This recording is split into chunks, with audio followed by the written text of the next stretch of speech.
नमस्कार,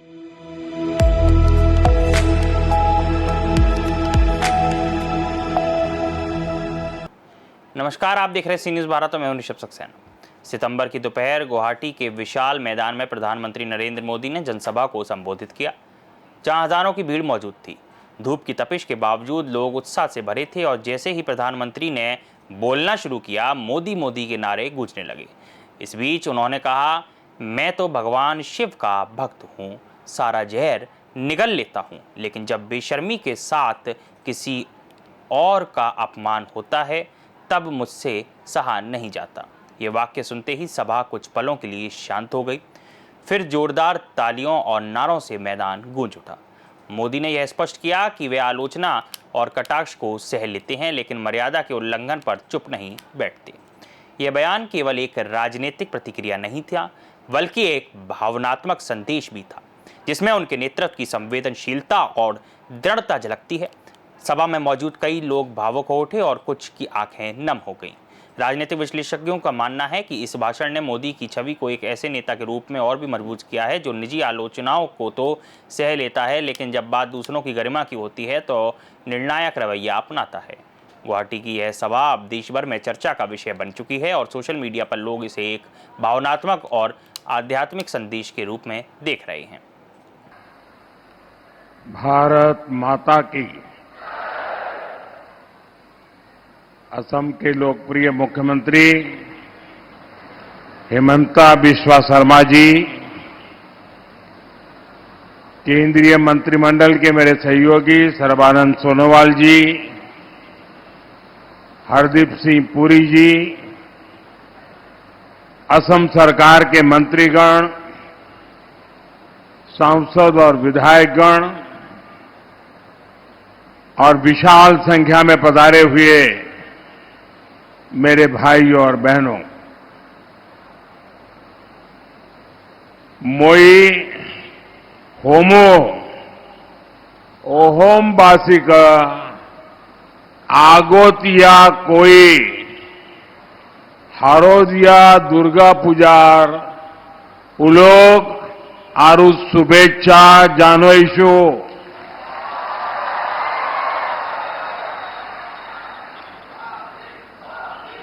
महापुरुष श्रीमंतो हंकर देवर जन्मोत्सव उपलक्ष्य गुरुजनार प्रति श्रद्धा निवेदन करेशु।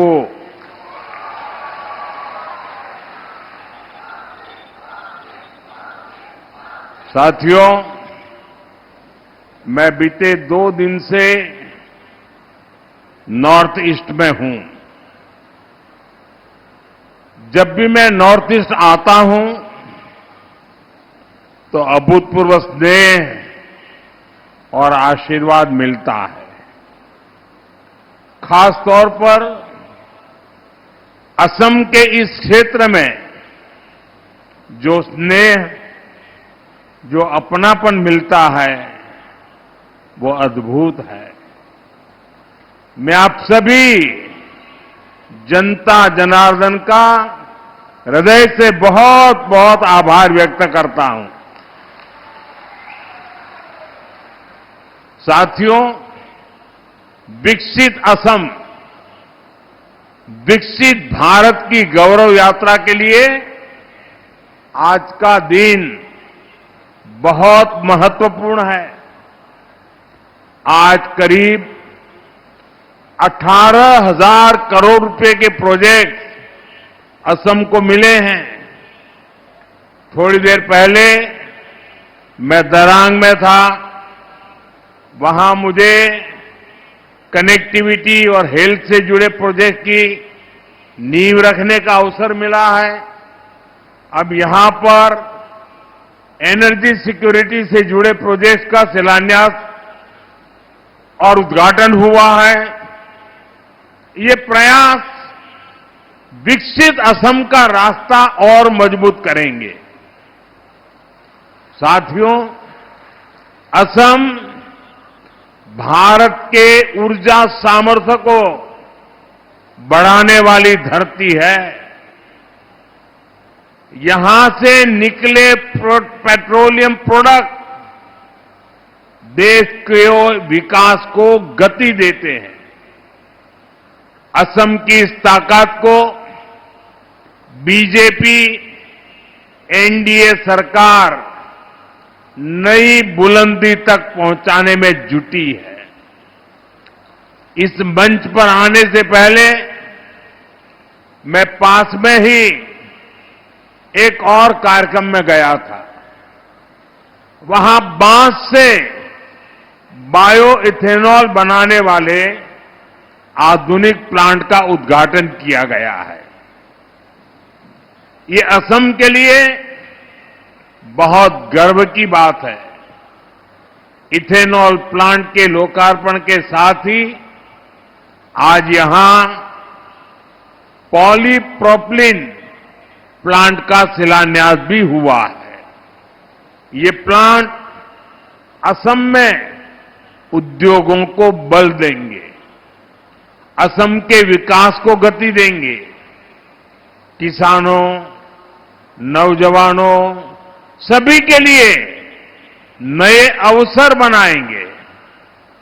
मैं आप सभी को इतने सारे प्रोजेक्ट के लिए बहुत बहुत बधाई देता हूं। साथियों, आज भारत दुनिया का सबसे तेजी से विकसित होने वाला देश है।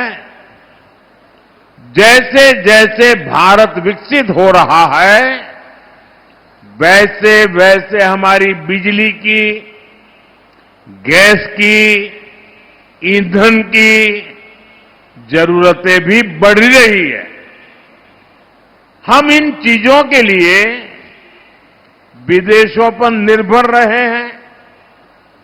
हम बहुत बड़ी मात्रा में कच्चा तेल और गैस विदेशों से आयात करते हैं और बदले में लाखों करोड़ रुपए हर साल भारत को दूसरे देशों को देना पड़ता है। हमारे पैसों से विदेशों में रोजगार बनते हैं, वहां के लोगों की आमदनी बढ़ती है। इस स्थिति को बदला जाना आवश्यक था। इसलिए भारत अपनी ऊर्जा जरूरतों के लिए आत्मनिर्भर बनने की राह पर चल पड़ा है। साथियों, हम एक तरफ देश में कच्चे तेल और गैस से जुड़े नए भंडार खोज रहे हैं, वहीं दूसरी तरफ ग्रीन एनर्जी के अपने सामर्थ्य को भी बढ़ा रहे हैं। आप सभी ने सुना होगा, इस बार लाल किले से मैंने समुद्र मंथन की घोषणा की है। एक्सपर्ट बताते हैं कि हमारे समुद्र में भी बहुत बड़ी मात्रा में ऑयल एंड गैस के भंडार हो सकते हैं।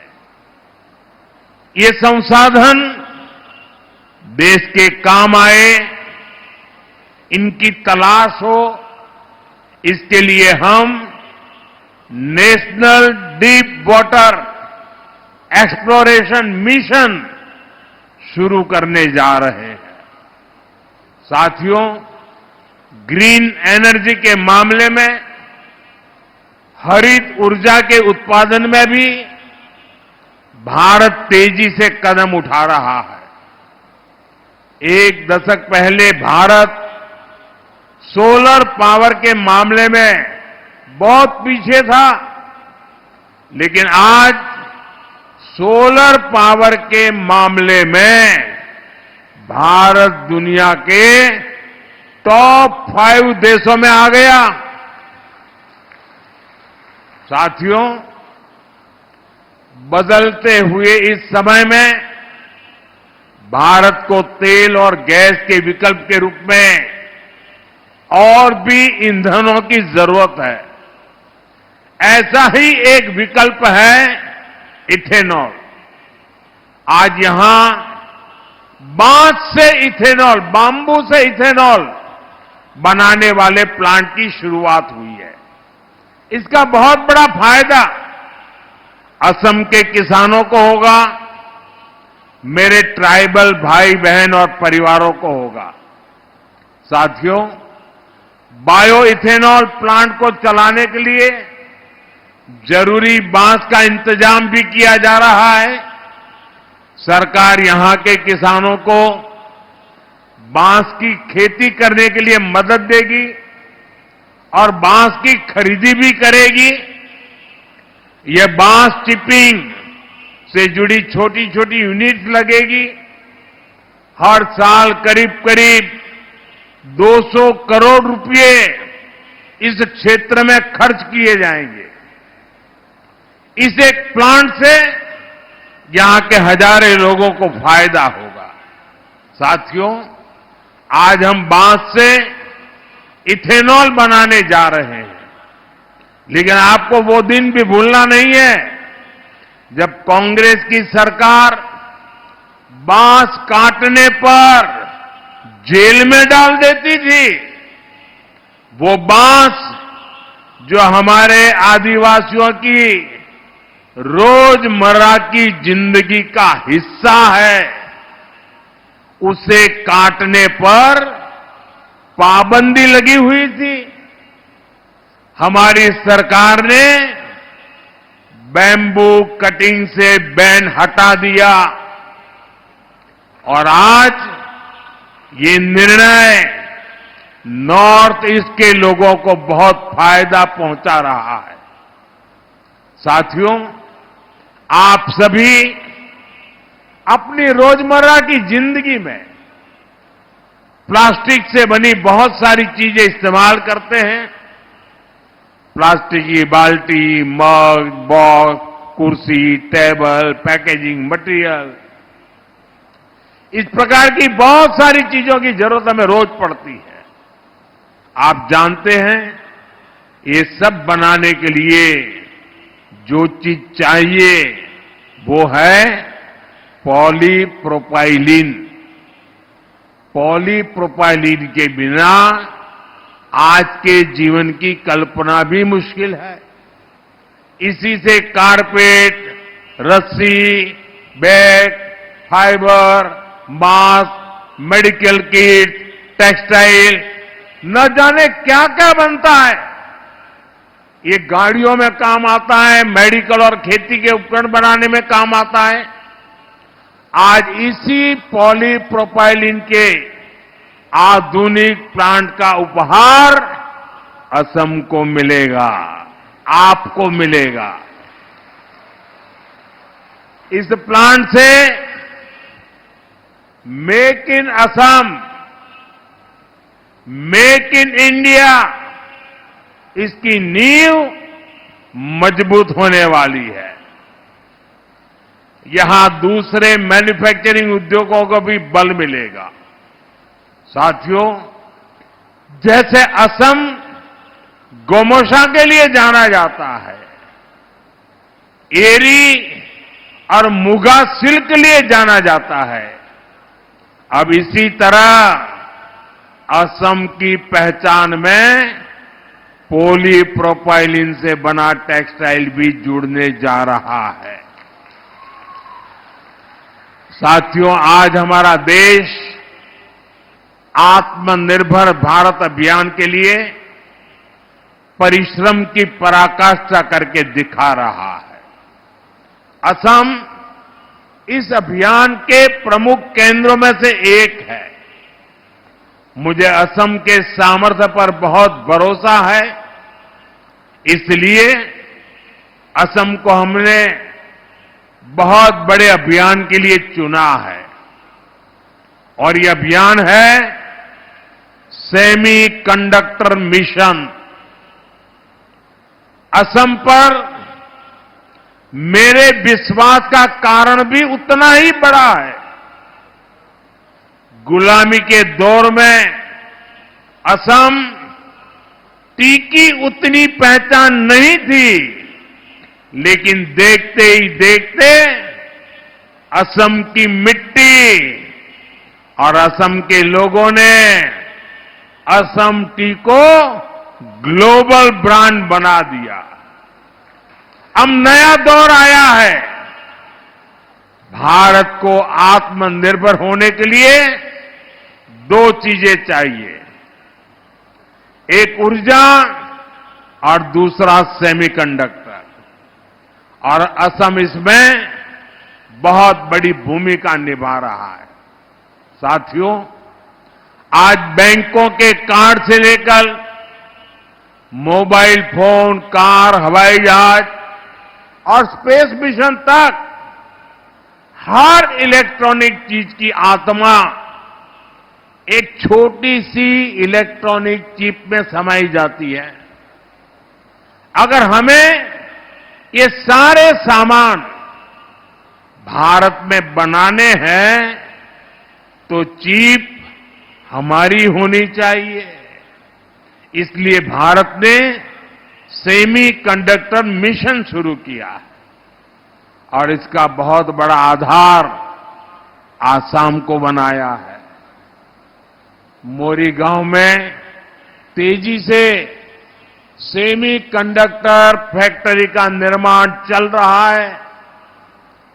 इस पर 27,000 करोड़ रुपए खर्च किए जा रहे हैं। ये असम के लिए बहुत गर्व की बात है। साथियों, कांग्रेस ने देश में लंबे समय तक शासन किया है। यहां असम में भी कांग्रेस ने कई दशकों तक सरकार चलाई है, लेकिन जब तक कांग्रेस की सरकारें रही तब तक यहां विकास की रफ्तार भी धीमी रही और विरासत भी संकट में रही। बीजेपी की डबल इंजन सरकार असम की पुरानी पहचान को सशक्त कर रही है और असम को आधुनिक पहचान से भी जोड़ रही है।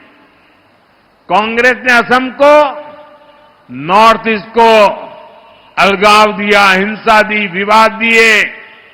बीजेपी असम को विकास और विरासत से समृद्ध राज्य बना रही है। ये हमारी सरकार है जिसने असमिया भाषा को क्लासिकल लैंग्वेज का दर्जा दिया। मुझे खुशी है कि असम की बीजेपी सरकार नई नेशनल एजुकेशन पॉलिसी को भी तेजी से लागू कर रही है। यहां स्थानीय भाषाओं में पढ़ाई को प्रोत्साहित किया जा रहा है।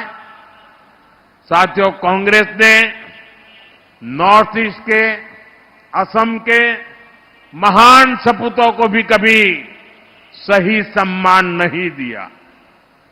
इस धरती पर वीर लासित बोरफुकन जैसे जाबाज योद्धा हुए, लेकिन कांग्रेस ने कभी उनको वो सम्मान नहीं दिया जिसके वो हकदार थे।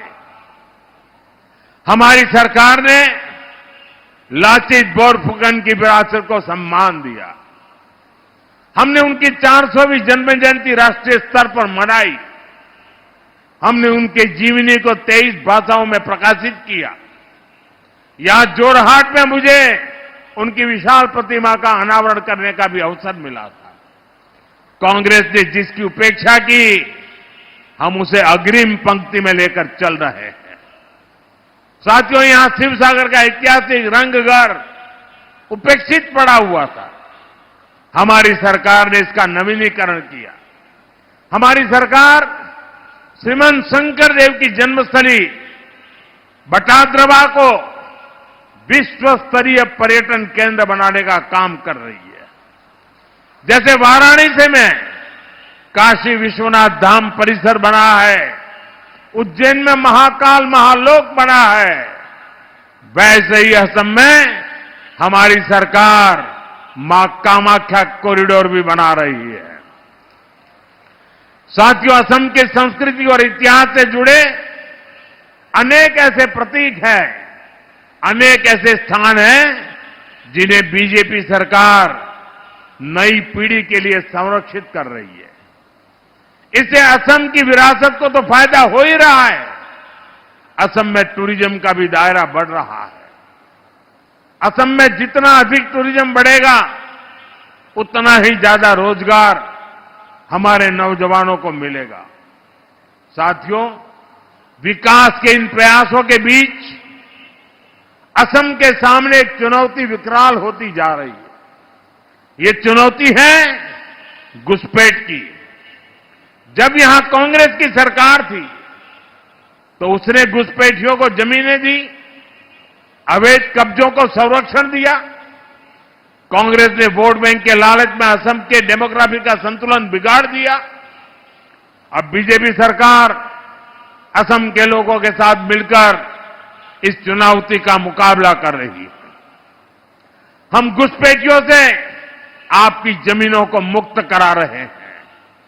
जिनके पास जमीन नहीं है, जिन आदिवासी परिवारों को जरूरत है, उनको हमारी सरकार जमीन के पट्टे दे रही है। मैं मिशन वसुंधरा के लिए भी असम सरकार की प्रशंसा करूंगा। इसके तहत लाखों परिवारों को भूमि के पट्टे दिए जा चुके हैं। अहोम, कोच, राजवंशी और गोरखा समुदाय के भूमि अधिकारों को कुछ जनजातीय क्षेत्रों में मान्यता दी गई है। उनको संरक्षित वर्गों की सूची में शामिल किया गया है। जनजातीय समाज के साथ जो ऐतिहासिक अन्याय हुआ है, बीजेपी उसको ठीक करने में पूरी प्रतिबद्धता से जुटी है। साथियों, बीजेपी सरकार के विकास का एक ही मंत्र है, वो मंत्र है नागरिक देवो भव। नागरिक देवो भव यानी देश के नागरिकों को असुविधा न हो, उनको छोटी छोटी जरूरतों के लिए यहां वहां भटकना न पड़े। लंबे समय तक कांग्रेस के शासनकाल में गरीबों को तरसाया गया, ठुकराया गया, क्योंकि कांग्रेस का काम एक वर्ग के तुष्टीकरण से हो जाता था, उनको सत्ता मिल जाती थी। लेकिन बीजेपी तुष्टीकरण नहीं, संतुष्टीकरण पर जोर देती है। कोई भी गरीब, कोई भी इलाका पीछे न रहे, इस भाव से हम काम कर रहे हैं। आज असम में गरीबों के पक्के घर बनाने का काम भी तेजी से आगे बढ़ रहा है। अभी तक असम में 20 लाख से अधिक पक्के घर गरीबों को मिल चुके हैं। घर घर नल से जल पहुंचाने का काम भी असम में तेज गति से चल रहा है। साथियों, भाजपा सरकार की गरीब कल्याण की योजनाओं का लाभ यहां चाय बागानों में काम करने वाले बड़े भाई और बहनों को भी हो रहा है। चाह श्रमिकों का हित हमारी प्राथमिकता है। सरकार द्वारा टी गार्डन में काम करने वाली महिलाओं और बच्चों को मदद दी जा रही है। महिलाओं के स्वास्थ्य, बच्चों की शिक्षा पर हमारा बहुत जोर है। यहां माता मृत्यु दर और शिशु मृत्यु दर को कम से कम करने के लिए भी सरकार योजनाएं चला रही है। कांग्रेस के समय में टी गार्डन वर्कर्स को टी कंपनियों के मैनेजमेंट के भरोसे छोड़ दिया गया था, लेकिन भाजपा सरकार उनके घरों में बिजली कनेक्शन की, घर में पानी की, उनके स्वास्थ्य की चिंता कर रही है। इन योजनाओं पर करोड़ों रुपए खर्च किए जा रहे हैं। साथियों, असम के विकास का नया दौर शुरू हो चुका है। असम ट्रेड और टूरिज्म का बड़ा सेंटर बनेगा। हम मिलकर विकसित असम बनाएंगे, विकसित भारत बनाएंगे। एक बार फिर आप सभी को विकास की परियोजनाओं के लिए अनेक अनेक शुभकामनाएं देता हूं। मेरे साथ बोलिए भारत माता की। हाथ ऊपर करके पूरी ताकत से आवाज दीजिए, भारत माता की, भारत माता की, भारत माता की। बहुत बहुत धन्यवाद। गुवाहाटी से सी न्यूज संवाददाता लखन यादव की रिपोर्ट। गुवाहाटी की इस सभा ने यह सिद्ध कर दिया कि नरेंद्र मोदी की राजनीति केवल राजनीति और भाषण तक सीमित नहीं है, बल्कि वह भावनाओं, आदर्शों और सामाजिक मर्यादाओं से गहराई से जुड़ी हुई है। इस खबर में फिलहाल के लिए इतना ही। देश और दुनिया की तमाम खबरों के लिए आप देखते रहिए सी न्यूज़ भारत।